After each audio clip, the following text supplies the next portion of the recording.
money like cashier. Get the money like a cashier. Customer, clientele. I was broke, that was last year. Getting money like cashier. Get the money like a cashier. Benjamin, nothing less. I was broke, that was last year. Don't change them. I never switched up. Been down since day one. Stay social. People change them. I never switched up. Hey, what's up? Welcome to Dope Black Thoughts. My name is Marcus. My name's Kevin. I'm Stefania. How you doing, this paper boy? We got a special guest in the building. Please Hey, introduce yourself. Omar Montgomery. It's good to be here with my brothers and sisters, and thank you for having me here today. Look forward to the discussion. Yes, Yeah. looking forward to the discussion. I There's a mean- lot to discuss. And just off record, real quickly, Stefania asked a question. She said, "Is anything off limits?" And I told her, first of all, when someone opens up asking that, I know I'm in trouble. So, That's your water. but at the same time, you know, it is what it is. So I Open, say, honest conversation. oh yeah, let's do it. Let's do it. That's the only way I would like to have it. And I thank you for asking that question. If it's an ongoing case the NAACP is working on, I will probably be a lot more vague just to protect those individuals. But if it, other than that, you know, we can go ahead and have that open and honest discussion. That's why I'm here. That's why I'm a fan of Dope Black Thought. And man, I am. When I say I'm a fan, I am a fan. I try to catch the shows whenever I can. I try to brand it, share it, all that great stuff. So I want to thank you for the work you're doing in our community, and I'm ready to rock and roll. Aha, love it. So, well, Stefania, did you want to take the first shot? Kick us off. I don't know if I should do that. That may be inappropriate for somebody. I don't know. Sorry. Take the Let's first. get some history. I mean, no, I don't need to take the first shot. You're welcome to you know. No. But ladies first, feel free. No. Okay, well then give it to the paper boy. No. Introduce yourself, Mr. Montgomery. That's what we'd like to know. Before You say introduce myself. Yeah, before people start taking shots, introduce yourself to people who might not know who you are. My name is Omar Montgomery. I am here as president of the Aurora branch of the NAACP, but also serve on a lot of different boards and commissions. And I work at the University of Colorado, Denver, as the director of Black Student Services and the adjunct professor in the political science department. Teach a course called Politics in the Black Community. And I'm also taught a hip hop and culture course in the ethnic studies department and a study abroad course in Costa Rica on leadership and looking at indigenous leadership models with contemporary leadership models. So I'm a family man, love my family. Regina, she's probably looking. She's the backbone of the family. And my son, Evan, and my mother, my father, everybody. And I love the community. And I especially love my Black community. So that's me. That's what's up. I didn't know you teach hip hop and culture course. So would you agree that Andre 3000 is probably the greatest MC? Here we go. Hello, everybody. Right off the bat. Well, okay, Is Lauryn Hill an icon or? That's the question. Well, we have to understand when we began to talk about hip hop, there's hip hop and then there's rap. Yes, Correct. sir. There's Yes, there hip hop is. the culture, Yes. breakdancing, beatboxing, DJing, That's MC. it. and also you can't forget graffiti, Yes. which was the Thank art you. form of Thank you, hip hop. kind sir. Yes, So absolutely. we have to understand that hip hop started out of rebellion because people wasn't listening. It was like the newsletter to the community when Run DMC come out talking about hard times. Yes. So or it's like that and things of this nature. When hip hop was actually talking about what the community needed to hear, and those who wasn't from the community get an insight of what urban America was like, especially urban Black America. Yeah. Don't push me. I'm close to the edge. That was a song that came out that had a lot of messages in it. A lot of White Lines. That's the jam right there. And then you have fun stuff, like when you have the Roxanne, the storytelling that was taking place. Yep. Thick Rick was probably All of those. the best storyteller. He still may be the best storyteller. I mean, it was clean. It was funny, and you can vision what was taking place. I do not like to bring generation this, that, and the other, but for some of the more contemporary rappers, it's more about what I got, my life story, this, that, and the other. And sometimes I feel like the creativity is not there the way it was when hip hop first started. That can also be the fact that I'm from a different generation. Although I think their contributions today are valued and valid, just like they were in the late 70s going into the 80s. Completely 100% agree with you. And I think one of the biggest phenomenons has been the rising of super producers. That the quality of the music that they're making their rap to has gotten so good that they feel like they can just hop on it, say a little bit of anything, and it's going to sound great. But let's look at what had to take place in the past. You had to know how to scratch a record. It wasn't a machine that did the scratching for you. You had to know that the fact that we didn't have instruments in our community or an orchestra, how to beatbox. Let's think about that. They couldn't program a beat, so they did it with their mouth. And you have to understand. Fat boys in the house. And if you think about it, that's part of our African legacy. When you began to look at how creative we was in the arts, and when people talk about Africa, when you look at Ghanaian culture, when you look at East African culture, and you relate it to just some of the things that we do today. If we don't know that our DNA come from Africa, all you got to do is look at our entertainment, look at our sports, and look at our intellect. By the way, you know, when you look at Timbuktu that was out there in the Western Sudanic region, and look at how many different scholars would come there and study. They studied from us. When you begin to look at Ethiopia, and when you begin to talk about how monolithic religions started, how government started, and things of this nature, you got to look up Egypt, Ethiopia, and all those in Nubia, and all those different dynasties that took place. Don't get me started. I'm gonna shut up right now. I've been reading up on the tribes of Nigeria. They may rule the world if things have changed differently. All right, fair enough, fine, okay. So I just had to ask, you know, because I do agree. Rakim he was my favorite for the longest of time until Andre 3 Stacks came along. I like Andre too. And then, you know, I got Nas, the street poet from the hood. Okay. But he didn't answer the question. Which one? We asked him. We're let's go one at a time. So let's go every one at a time. We're riding one short. And the question was Lauryn Hill, is she an icon? Or did she make an iconic album? Is she a legend? No, is she legendary? Yes. I'm gonna say this: just about anybody that knows the crossover between neo soul and hip hop, then you owe Lauryn Hill a phone call. Yes. And not only that, that wasn't the question. she's a legend. She's a legend. There's your answer. Not only is she a legend, she needs to be written in the history of hip hop, R&B. As a matter of fact, some of the rock stars that try to copy rock with neo soul need to pay her some homage and give her some money. I'm sorry. One of the most iconic albums in the history of the world. She's not a legend. Creating a legacy. Creating one heck of a legacy. Now you want to go to semantics. You know what? I'm gonna say this. You know, she one of the proudest sisters. When we began to talk about women, when we began to talk about that Aretha Franklin, when we began to talk about those people, and today Lauryn Hill's name is up there with them for her contributions to the music industry and neo soul and hip hop. I don't want us to get off track.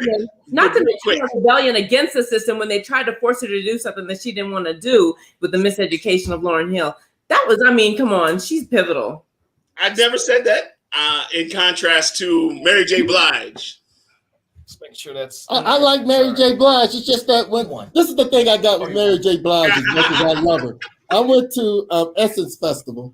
Okay. And when Mary J. Blige started singing, all the sisters was lighting their lighting their phones and things of this nature. The brothers will sit down like this because when you listen to her music, it's talking about her trauma in relationships. That's correct.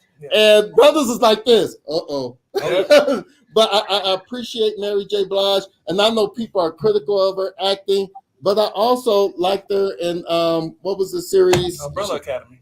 No. She was actually she was just in the one that Power. Yeah. She was in Power 2, Book 2.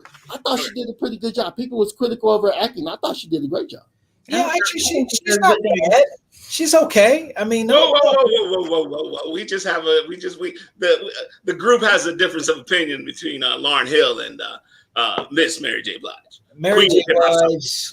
I love Mary J. Blige. I don't think they're in the same category. I don't either. But Lauryn is legendary, iconic, and I got a new one now that I heard Omar said, yeah, you owe her a phone call when you making that transition from Neil's soul on through. So I'm off with that. Okay. And I'll take what Stefania added. Pivotal. Yes. As well. Pivotal as well. Changing the direction of hip hop and R&B. If you haven't noticed, Mr. Paperboy here doesn't believe that she's No. What I would like to say is, Mr. Montgomery, you are a guest.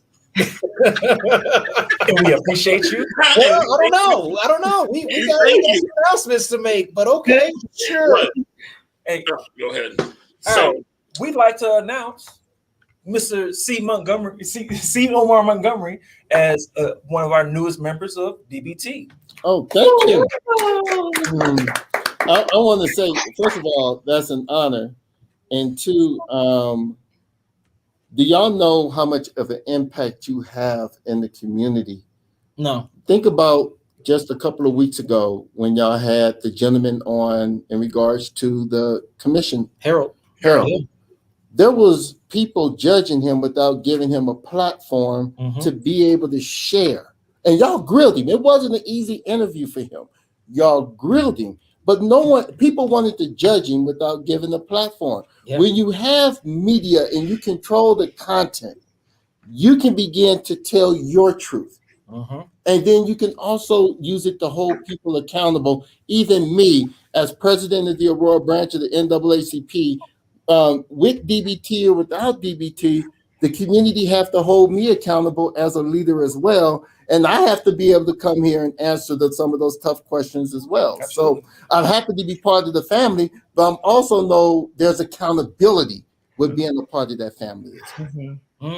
Built in. Yep, absolutely. So yeah, and honestly, Candace Bailey was on, and she had talked about the impact of DBT, and quite frankly, we just been working in the background just to build it up, and then we got great folks who are part of the family with Paperboy, Stefania, obviously Hashim, who's missing again. I just want to make note that Hashim is missing today. This guy right here, his birthday. So Hashim's spirit is everywhere. Trust me. Hashim gonna be texting. He gonna be doing something. The essence of Hashim. He's here. Hashim is here. There is shade being cast somewhere. Exactly. So all right. So let's get to it then. So Omar, so what can you talk about this on a front burner or something that's just kind of gotten off the burner right now, but that you can talk about a little bit in terms of, you got a lot going on with the committees and obviously the work of NAACP and obviously just your work outside. But what's on the forefront right now? I'm going to say this. First of all, the Aurora branch of the NAACP is blessed to have a phenomenal executive team, a phenomenal membership. I know that some people are critical of the NAACP, and you're supposed to be. You're supposed to hold us accountable. The way we do things or the way our branch do things may not fall in line with the way people want to see stuff done. But I have to say we've seen some results. We've been able to look at, when we talk about police reform, our overall goal was to address the lack of diversity that's on the Civil Service Commission. We feel that, our advocacy along with elections matter, having people that's elected, being able to see that's a very important part of police reform within the city of Aurora. Something like that was done. I don't want to go into a lot of details, but I think it has a tremendous impact on what the hiring of public safety officers look like. Notice I don't say police. I say public safety. There's a difference between policing and public safety.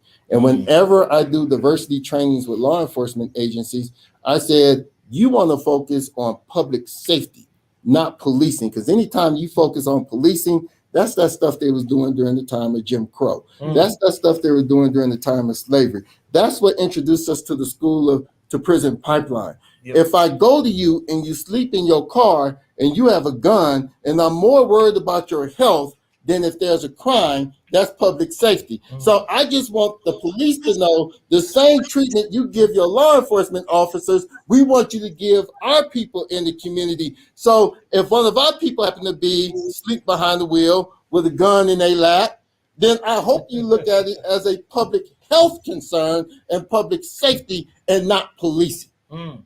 So with that stated, the Aurora branch of the NAACP, very heated, right? the Aurora branch of the NAACP has been working hard to try to address some of these systemic issues. There are cases I can't talk about right now, but we did work with a group of brothers and sisters from our Ethiopian community that were protesting, that had gotten cited and things of this nature, and was able to work with Judicial District 18, to be honest with you. And they met with the community, and after meeting with the community, those charges were able to be dropped. So we're able to facilitate certain things like that and able to get the right people in the right room at times. Sometimes it goes the way we want it to go, and sometimes it don't, and then we have to work a different strategy. Yeah. What is your relationship with the 18th? I know we just got our first district court African-American judge in. Yes. Woo, God, goodness. And by the way, he was head of our chair of our legal redress committee.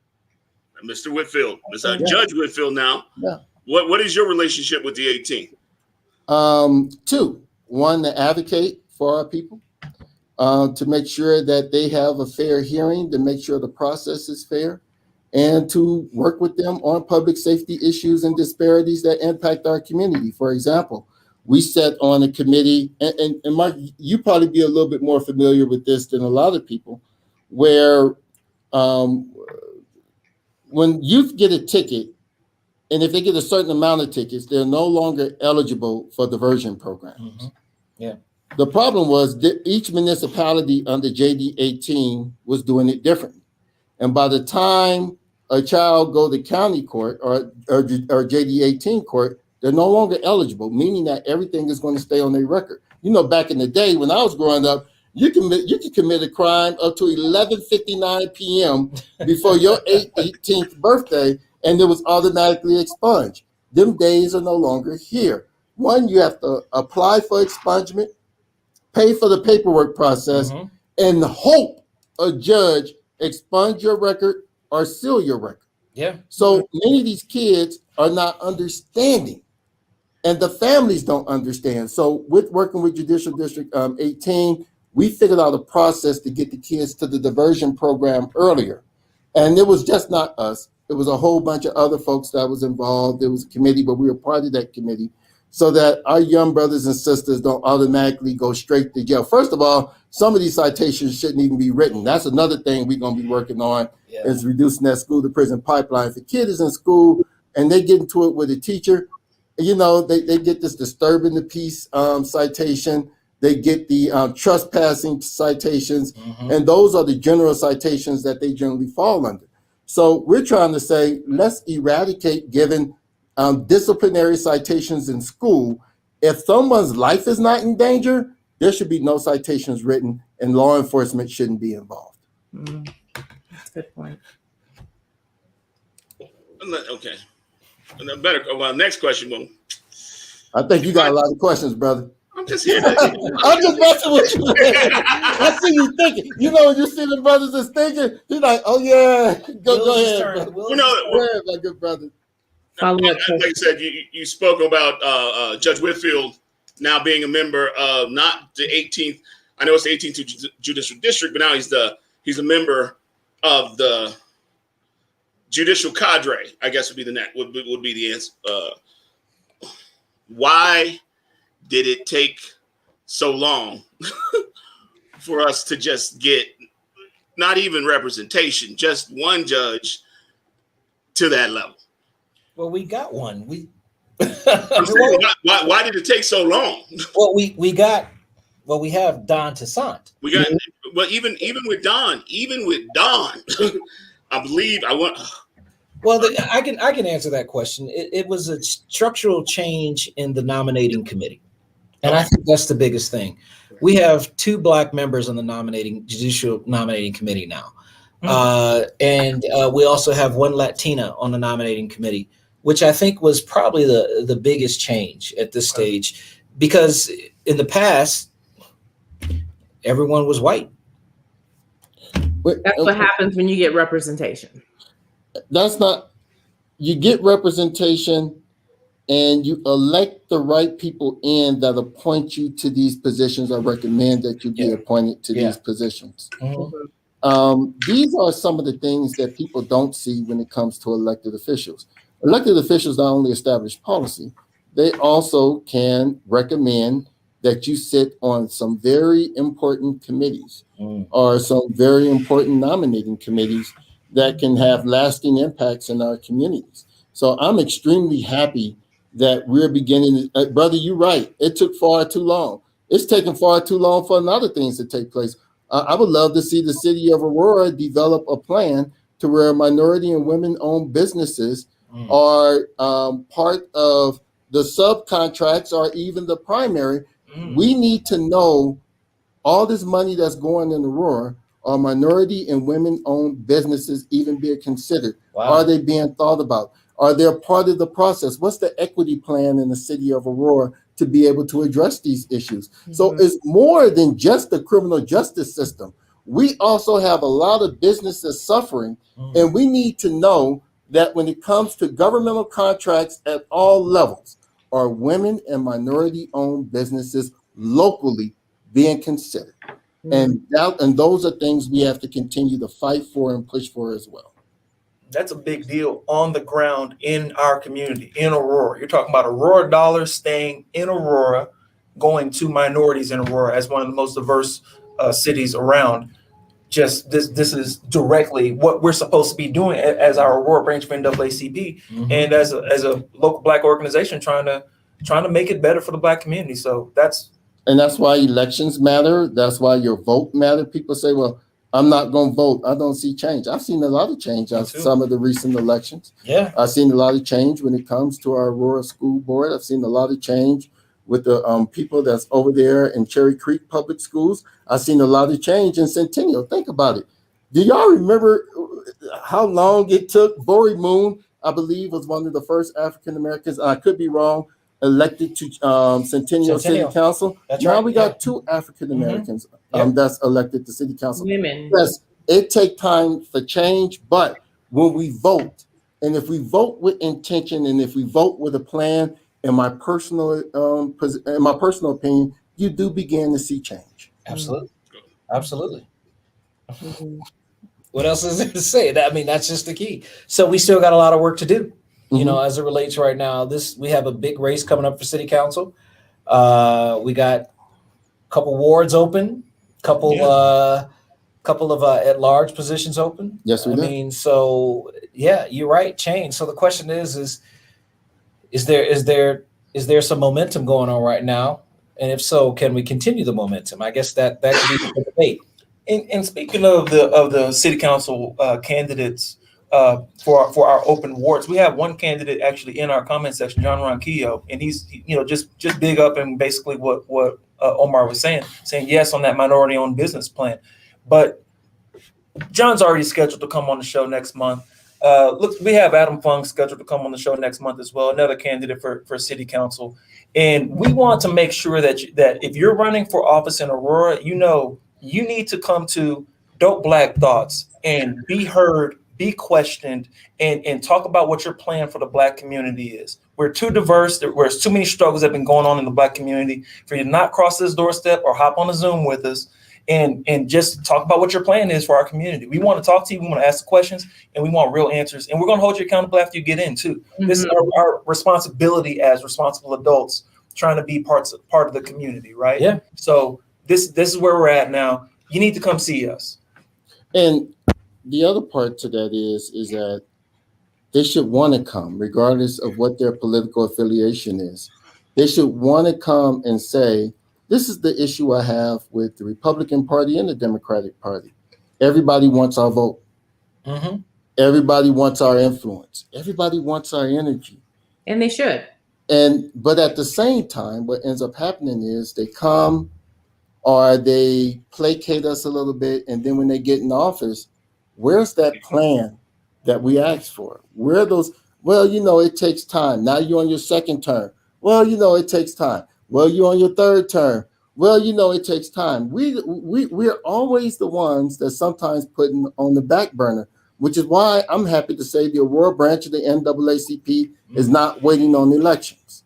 If our people need resources, we're going to work hard and the best we can to make it happen. And one of the things we were able to do, and this was actually a vision out of Kaleidoscope with Carrie Joy and I forget his name, Dr. Tyler's son, and he'll hit me in a second. Chinello Tyler, where they had a vision working with the Village Exchange Center to where we got a grant of $100,000. The NAACP, they brought the NAACP in, and we were able to give out up to $2,500 per grant with $100,000, and we're able to help BIPOC businesses. These are grants, not loans, grants.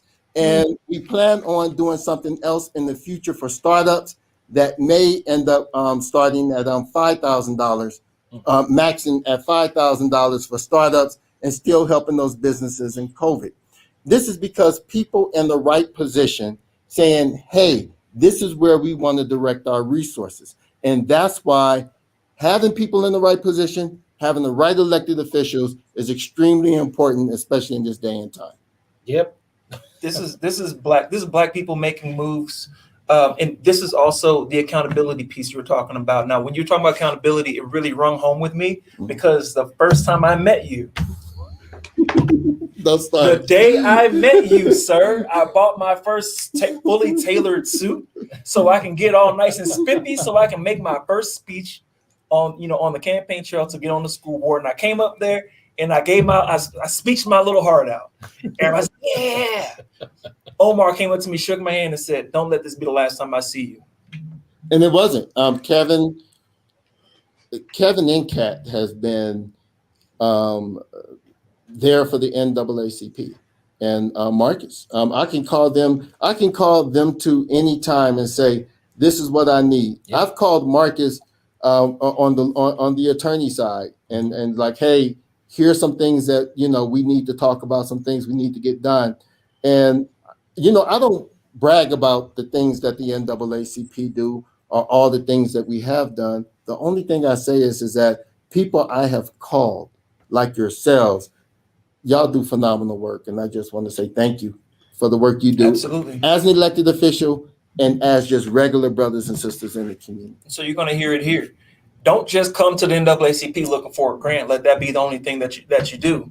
Join NAACP, become a member, and attend. There's a lot of stuff going on. You go into the building, at least pre-COVID. I'll be sitting down right next to my House representative, Mike Wiseman. Yeah. I'll be sitting next to the president of the Colorado Democratic Party, Morgan Carroll. Yep. I'll be sitting down next to my county commissioner, Bill Holan. I'll be sitting down next to Centennial City Council people, the Moons. Yeah. I'm sitting down with Marlo Alston. I'm sitting down with all these people that are movers and shakers in the community. And when people are saying that we're not really making progress, I'm not seeing anything happen in the electoral process. Yep. They're wrong. I'm in Absolutely. the room. You're in the wrong rooms then. I just think you're not going to the right places. And also, if you want to pick up some of this stuff that you're like, I'm not comfortable with this, I don't know anything about it, come around. These people did nothing but wrap their arms around me and help me become the leader I am today. And Absolutely. I think that conversation with Omar, if he hadn't said that to me, I might not be here at Dope Black Thoughts. I might not be the school board member that today. Big help to the community. I'm gonna say this: Dr. Barbara Shannon Bannister, our founder. Yes. Gordy Bannister, our first president, who was her husband, who passed away earlier in 2020. By the way, this is our 30th year anniversary for the Aurora branch of the NAACP. Oh, wow. And that's why we're really looking at some pretty big initiatives when it comes to workforce initiatives, when it comes to economic development. And yes, we need to register people to vote, period. We need to vote, and we need to vote right. But more importantly, we cannot put all our eggs in one basket. Yep. We have to have other outlets to support our community and just can't wait. When I was running for mayor, one of the things I promised was economic development. And unfortunately, I didn't win mayor. I was far from upset. It was automatically kicking in the plan B. We made this promise. We're going to keep this promise. And I think we're able to move forward with some of those things that we said we were going to do. It was such a narrow victory for Kaufman. Do you plan on running again? Justin, you're talking about it. Any question off the we're going to see. A good friend of mine asked me a question a long time ago. Is it about the position, or is it about having influence for systemic to create systemic change? If the position at that time can still give us the influence for systemic change, it is something we will consider. But if we're able to have more of an influence in the positions that we're in, for those who know me, and Kevin, Mark, they know, I'm far from a politician. My brother just was saying, hey, if this is the path we need to go for our community, then that's the path we're going to take. Okay. And we almost did it. But even then, we still been able to do some phenomenal work, even not being in this position. Yeah. Yep. So, as far as we're concerned, it was a win-win for us. We got some great people that was elected. And I think we got some great people on city council. And we're going to have to fight like heck to make sure that we have the right people on city council moving forward. Well, talk to me about when you were running for mayor. Like, what did you see? Now that we can look back 2 years. 2 years, what did you see? What did you think that maybe you can improve, or maybe what would you do different? What I would do different is make sure that the ballots in Adams County was printed correctly. Number one, maybe have one of our campaign people help the people review the ballots, because I think that hurt us a little bit. We have to look at a few things. One, we have 5 people in the race. We had Kaufman, who was coming off a race with my good buddy Jason Crow. So he had actually been running for almost 3 years straight. We came against a brand name of Ryan Frazier. So the fact that we only lost by 200 and something votes, I'm like, damn, that many people voted for our vision, not for Omar, but for our vision. Right. It had nothing to do with Omar. My campaign manager, Ashley Whelan, and we started out with my good friend, Mike. I mean, just all of us were grassroots folks that just wanted to see change. We had a broke campaign, and we still were able to make it happen. The faith community came on board. So the fact that we had 5 people in the race, and we only lost by 213 votes, this is what I would change.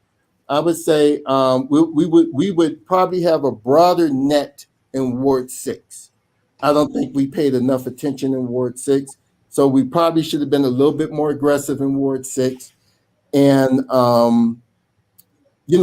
with the new campaign finance legislation that's in the city of Aurora now. Isn't the mayor? That's the one the mayor's suing. Yeah. Okay. So would you sue the city if you were the mayor? Would you sue the city? I personally wouldn't sue the city. Okay. If anything, you just try to work and figure out how to make it work. Suing the city would take away, in my personal opinion, some of the financial resources that's needed. We have close to $20 million a year of a deficit in regards to our roads that needs to be fixed. Oh, tell me about it. And so then on top of that, people heard me talk about this on the campaign trail, and I still talk about it today. We have a life-size MLK statue that sits outside of the MLK library. 3/4 of the unhoused look like us is right in front of that library every single day. It's every day. You're right. I'd rather us put energy in figuring out those new developments on Peoria and Colfax, getting those individuals jobs with a livable wage so that they can live with dignity and take care of themselves and begin to wipe away some of these factors that keep people from getting a job. Credit, criminal history, things of this nature. Let's begin to figure out how we get these people employed, housing, so that they can live with dignity and contribute back to society. Yes. So I would Instead of pretending that you're homeless as a mayor. Well, when he did that, he determined that we don't need to help them out. That was his unscientific test. So then he's taking resources from the city that could help them out, and he's using that to sue the city. Right. That's a special type of mayor. Special type of mayor. You know what? There was a news article I saw on some app. I think Carter had said that you shared that. Did you share that article a couple about times? him suing the city, or which one? Yeah, okay. Oh, yeah. There's that one. Yeah. Which one exactly? I want to say my good friend John Riccio, who's on here, Dr. John Riccio, is also my colleague at the University of Colorado, Denver, and he serves on the Equity Task Force at the University of Colorado, Denver. And even at our university, we have equity issues that we're trying to address. And imagine if we could have an equity task force in the city of Aurora and develop an equity plan like was done in Boulder. If anybody look at Boulder's equity plan, I mean, it's a start. It may not be doing it and all, but let's begin to look at the equity plan in Boulder. Let's look at some of the things that's being done in some of these other major metropolitans. When you uplift the most traumatized people in your community would be successful. Yeah. If you focus on that group, your community be successful. And so we just need to really start focusing on those people who are truly struggling in the city of Aurora. And with all the money that's coming here, why can't we hire people with a livable wage, have affordable housing, so that those people can live, work, and send their kids to school right there and be proud of that development and not have it be a model of gentrification, but instead of model of inclusion economics for our community. Right. Yeah. Let us see that nice shiny factory. That's the one that ran my mama off from the neighborhood because property taxes went up. Our wages did not go up. Cost of living increased steadily ever since these jobs have been here, and they ain't paying nothing either. Yes, thanks, sir. Amazon. Thanks, shiny building. Thanks, big multi-billion-dollar corporation. Now I gotta leave. We got there's a project. There's a building that's about to be built. There's a hotel that's almost done on Peoria and Colfax. There's an apartment building that's going to be about 400 and something units right there. There's more developments that's about to come around the Stanley Marketplace. We need to make sure that those people in those communities benefit from these developments and not be penalized or punished or pushed out because of those developments. How do people of color, in particular Black folks, get involved in the development side, the ownership side of these type of projects? Are any of these projects that are being developed minority owned or even Black woman owned? I'll have to say I'm not 100% sure, but I would say that some of the developers I'm familiar with said that, one, they're open to these discussions, and two, if they're open to these discussions, that means that city council can say, hey, why don't you subcontract with women and minority-owned businesses for the plumbing, for security, for maybe some aspects of the development, and also mentor these companies so that they can not only just be subcontractors, but become the prime. Right. These are just simple things that are being done in other cities that we could do right here in the city of Aurora. So when you say, how do we do it? In some cases, the NAACP, like I say, we're not waiting on the city. We have a relationship with some of the developers, and we're going to ask them, hey, are you open to this type of model? And how can the NAACP introduce you to some of these businesses. Yeah. We can't wait on elections. We can't. We do need to participate in elections to make sure we get the right people in office, but we can't wait on them to get what we need to get done. Facts. What to say? Well, Go ahead. so what does we had the 3,000 foot view? What is the right here on the ground? Right here on the ground, what do I do? How do I contact NAACP? Two reasons: one, to help, and two, for them to help me. Okay, there's a couple of ways. One, we're on Facebook, Aurora Branch NAACP. We put out a monthly newsletter. That's a good way to follow us. The other one is join up. Do you know if you buy 3 Starbucks coffees, you've already paid for your year-long membership in the NAACP? It's only $30. So let's understand this. You go to Starbucks 3 times, it's $10 each time you go. Why? I'm gonna tell you what you're gonna do. You're gonna buy a grande and you're gonna have the syrup, the milk, and all that stuff. Then you're gonna get some pastry because it's looking at you and you looking at it, and y'all develop a relationship. That's $10.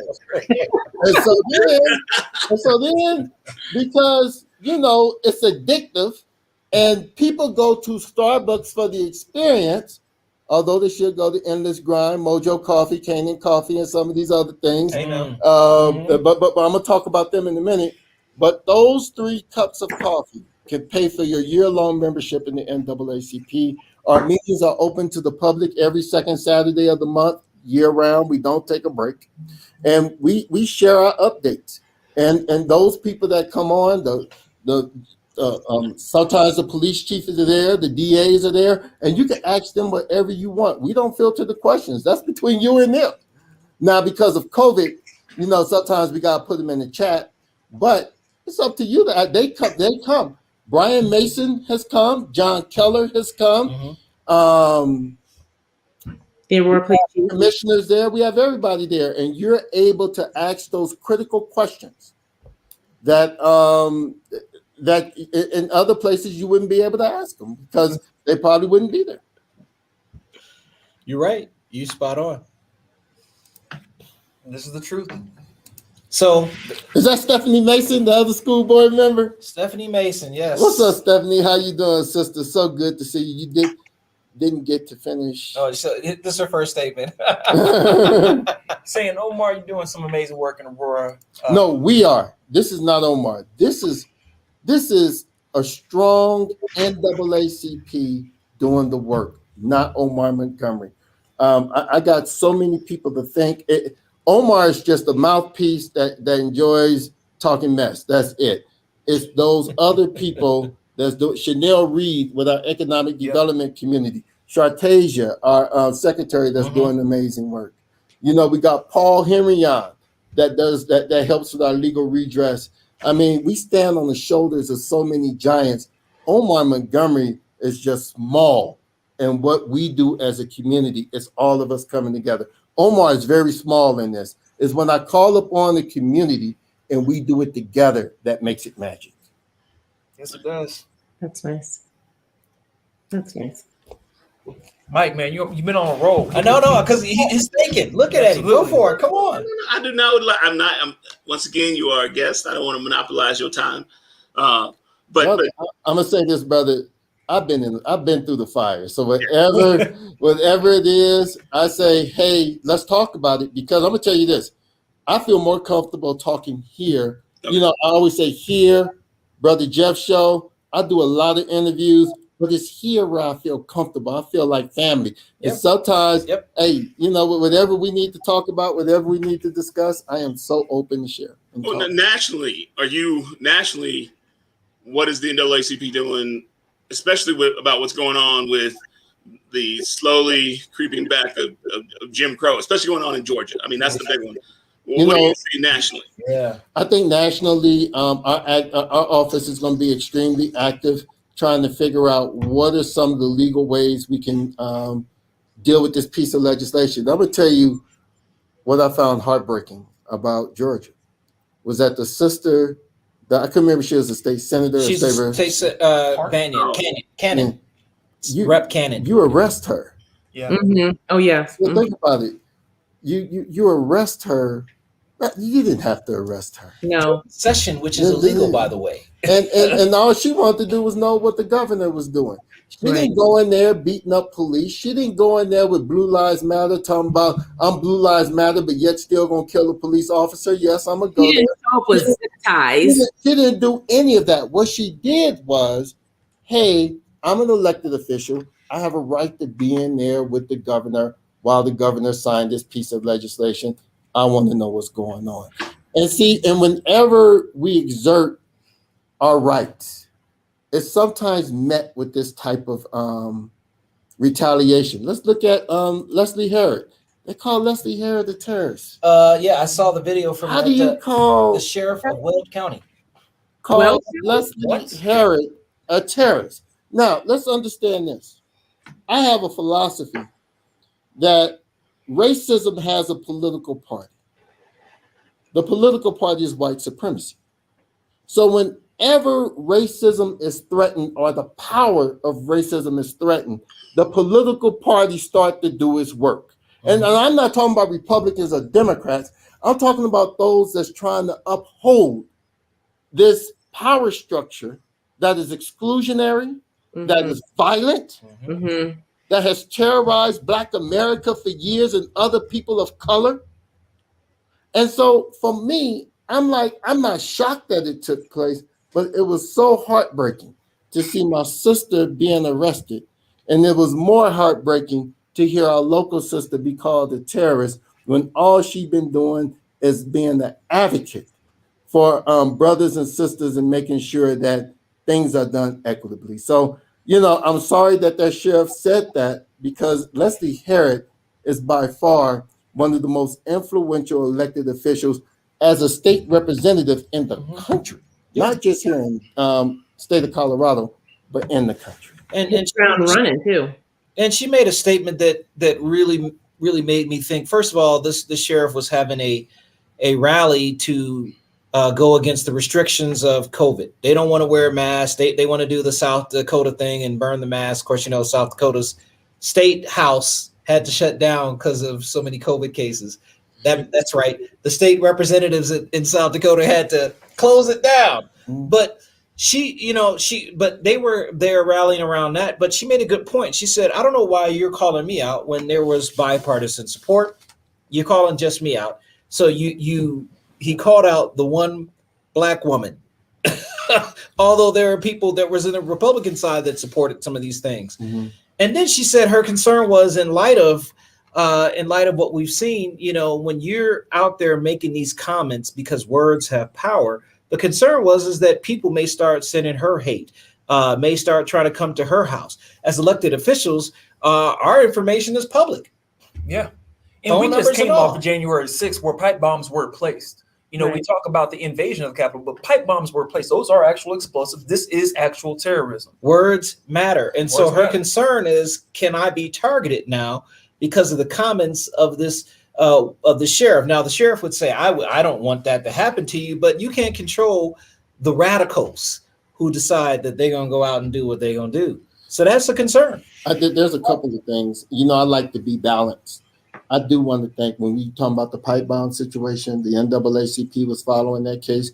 And I think the Aurora PD, ATF, they did a good job in solving that case, because all they had, when you look at how they solved it, it was putting pieces together of, cameras on people's houses and stuff.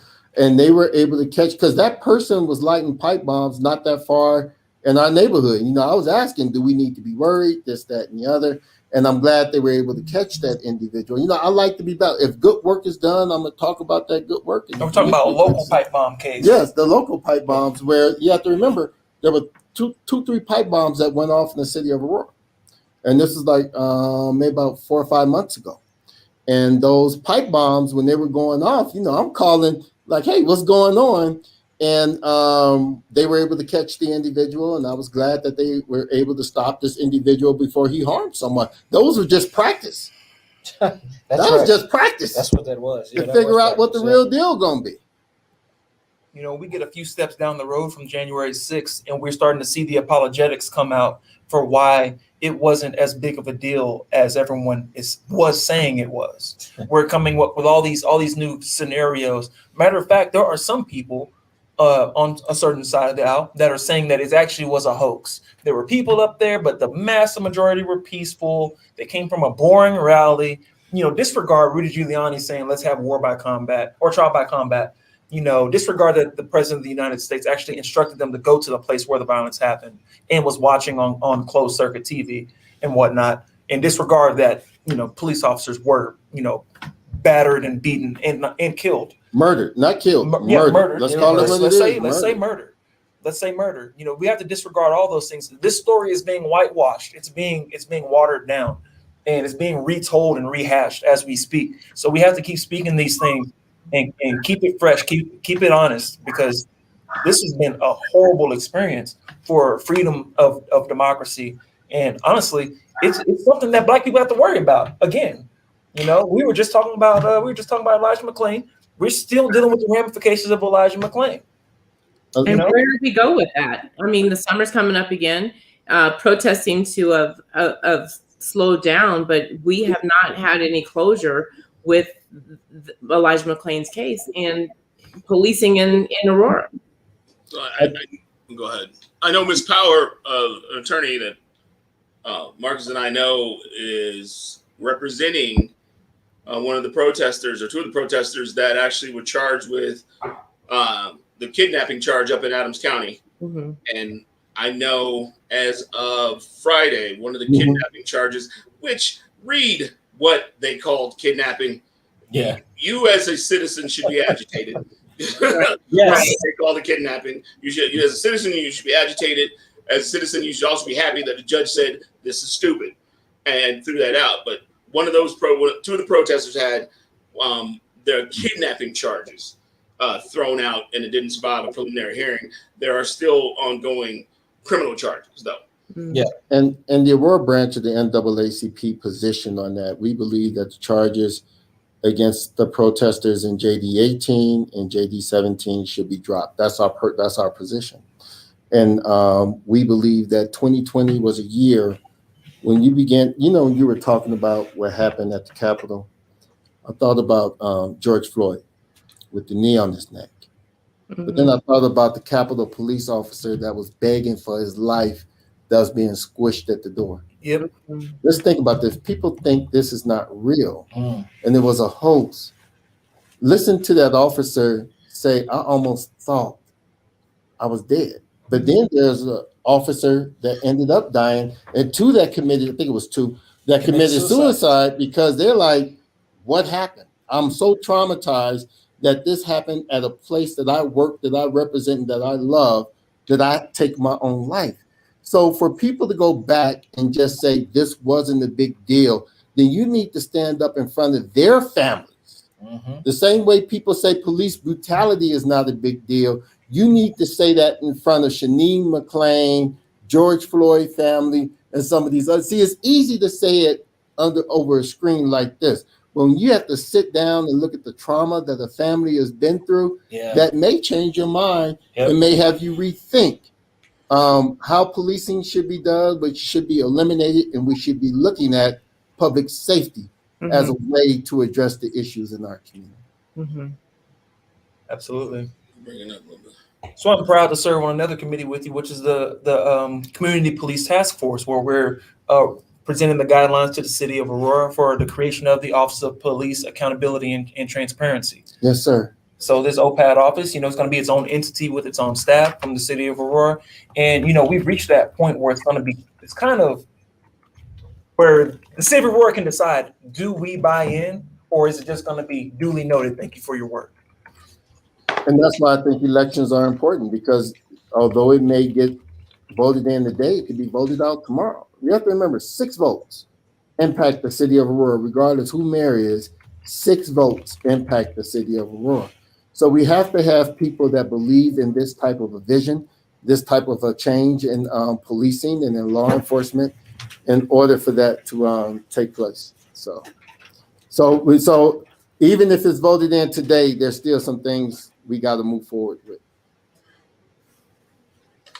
True. So and you know what? It's great serving on that committee with you. I love your insight. Kevin come in with that smooth voice and be like, hey, this is how you got to look at it, brothers and sisters. Kevin, he comes in smooth. Kevin is so smooth. People just be quiet like, yeah, that's a good idea. That's good. I've had like one or two good suggestions. Other than that, and everybody go quiet on the phone because Kevin be like, I want to ask this question. His but Candace Bailey also on that. Yes. And Lindsay Mentor. We have to remember these were also Candace Bailey, friend of the show. Friend of the show. Friend of the show.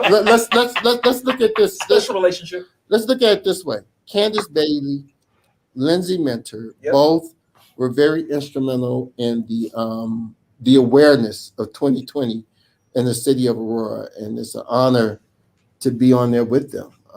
I think they both put their lives on the line to bring awareness to a lot of things that was happening when it came to policing and when it came to other issues in the city of Aurora. So it's an honor to be on the committee with them as well. Absolutely. So you said you do diversity training in Arapahoe.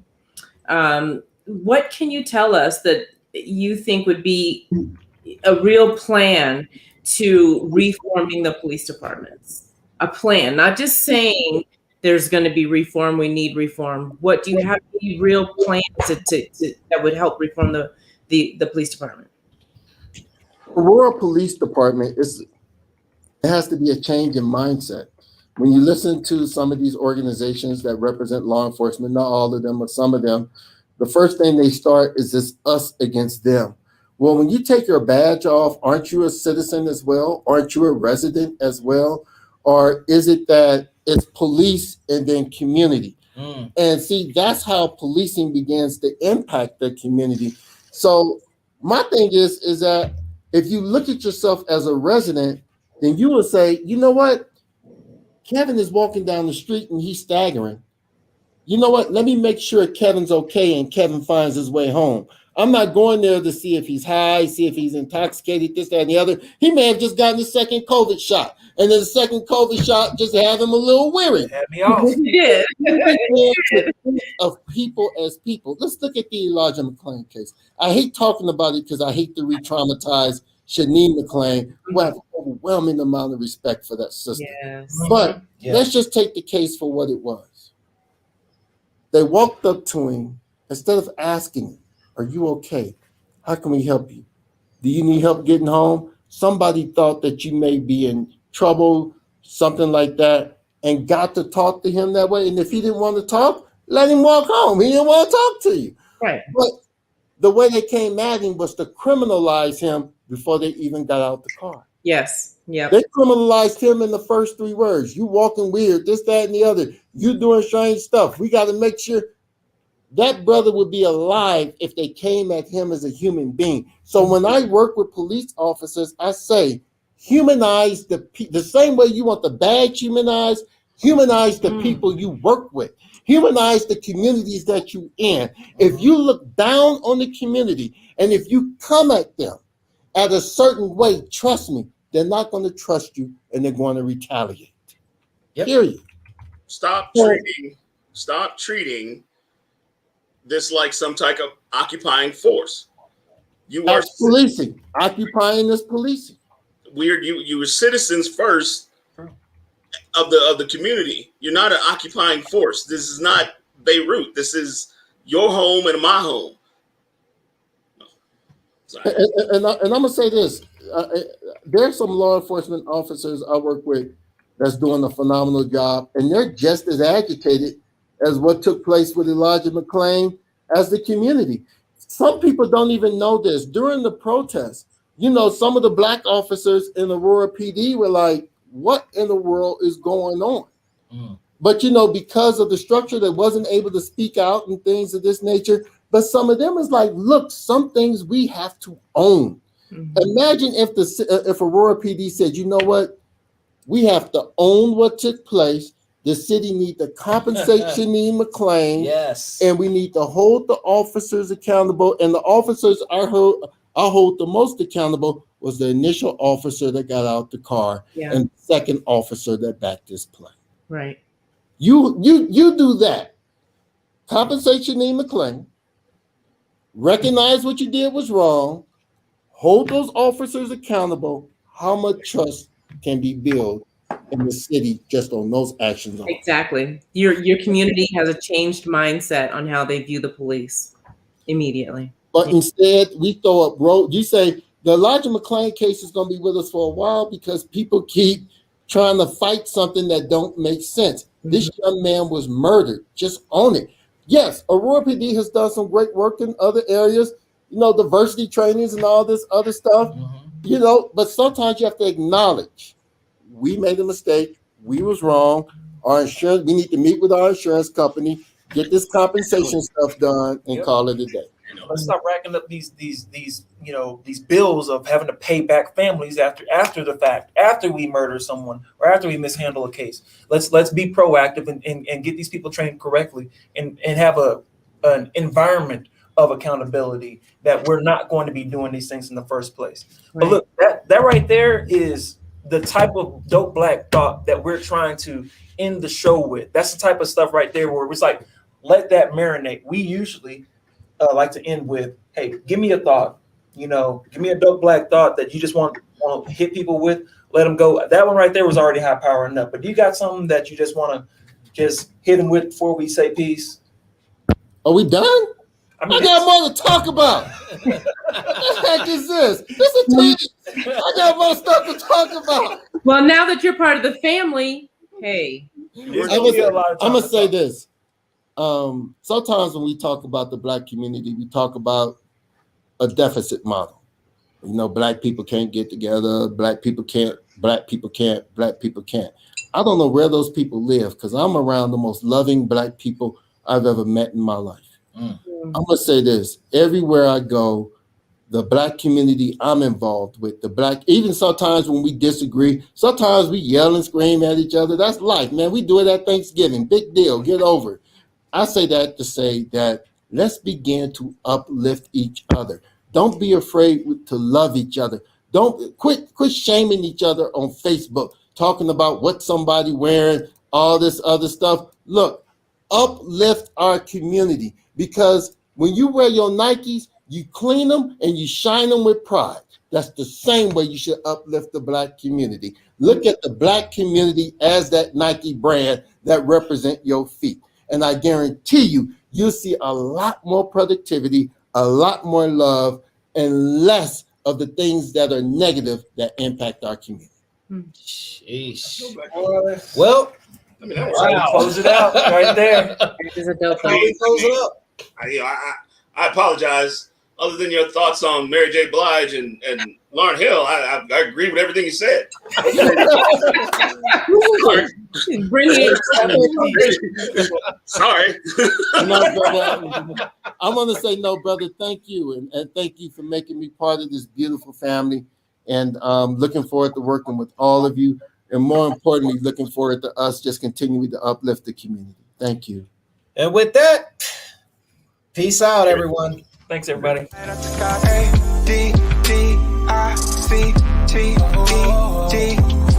is love? It's a drug. Let it rotate, then hit back in it. Calling me an Uber just to hit back in it. Use the cash out like pay, I send it. Is it really worth the wait? I don't get it.